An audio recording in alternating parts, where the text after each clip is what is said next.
സംസ്ഥാനത്ത് ration card മുൻഗണനാ വിഭാഗത്തിൽ നിന്ന് 60,000-ഓളം പേർ പുറത്തായിരിക്കുന്നു.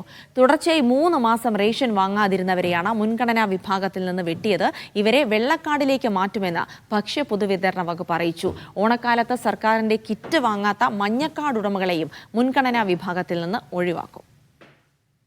മഞ്ഞ പിങ്ക് റേഷൻ കാർഡ് ഉടമകൾ നിർബന്ധമായും മസ്റ്ററിംഗ് നടത്തണമെന്നാണ് കേന്ദ്ര സർക്കാരിന്റെ അന്ത്യശാസനം. മസ്റ്ററിംഗിന് വേണ്ടി പല ഘട്ടങ്ങളിലായി സർക്കാർ സമയം നീട്ടി നൽകിയിട്ടുമുണ്ട്. അർഹമായ റേഷൻ വിഹിതം ലഭിക്കുന്നതിനു വേണ്ടിയാണ് മസ്റ്ററിംഗ്. ഇതിനിടയിൽ തുടർച്ചയായി 3 മാസം റേഷൻ വാങ്ങാതിരുന്ന മഞ്ഞ പിങ്ക് കാർഡ് ഉടമകളിൽ 60,000-ഓളം കുടുംബങ്ങളെ മുൻഗണനാ വിഭാഗത്തിൽ നിന്ന് ഒഴിവാക്കി. എല്ലാ ജില്ലകളിലുമായി 58,870 കാർഡ് ഉടമകൾ മുൻഗണനാ വിഭാഗത്തിൽ നിന്ന് പുറത്തായി. ഇവരെ വെള്ളക്കാർഡിലേക്ക് മാറ്റും. പുറത്തായവർക്ക് പകരം അർഹതയുള്ളവരെ കണ്ടെത്തി മുൻഗണനാ വിഭാഗത്തിലേക്ക് കൊണ്ടുവരും. റേഷൻ വാങ്ങാതിരുന്ന 4,000-ലധികം നീല റേഷൻ കാർഡ് ഉടമകളെയും വെള്ളക്കാർഡിലേക്ക് മാറ്റിയിട്ടുണ്ട്. മുൻഗണനാ വിഭാഗത്തിൽ ഓണക്കിറ്റ് വാങ്ങാത്തവരെയും ഒഴിവാക്കും. മരിച്ചവരും അനർഹരുമാണ് ഓണക്കിറ്റ് വാങ്ങാത്തതെന്നാണ് വിലയിരുത്തൽ. ഇവരെയും മുൻഗണനേതര കാർഡിലേക്ക് മാറ്റും. കഴിഞ്ഞ വർഷം ഓണക്കിറ്റ് വാങ്ങിയ മുൻഗണനാ വിഭാഗക്കാരിൽ ഈ വർഷം 800-ലധികം പേർ കിറ്റ് വാങ്ങിയിട്ടില്ല എന്നാണ് കണ്ടെത്തൽ. മുൻഗണനാ വിഭാഗത്തിലേക്ക് മാറാൻ ആഗ്രഹിക്കുന്നവർ ഈ മാസം 10-നകം അപേക്ഷ സമർപ്പിക്കണം. അക്ഷയ കേന്ദ്രങ്ങൾ വഴിയോ സിറ്റിസൺ പോർട്ടൽ വഴിയോ അപേക്ഷിക്കാം. ജില്ലാ സപ്ലൈ ഓഫീസർമാർ പരിശോധിച്ച്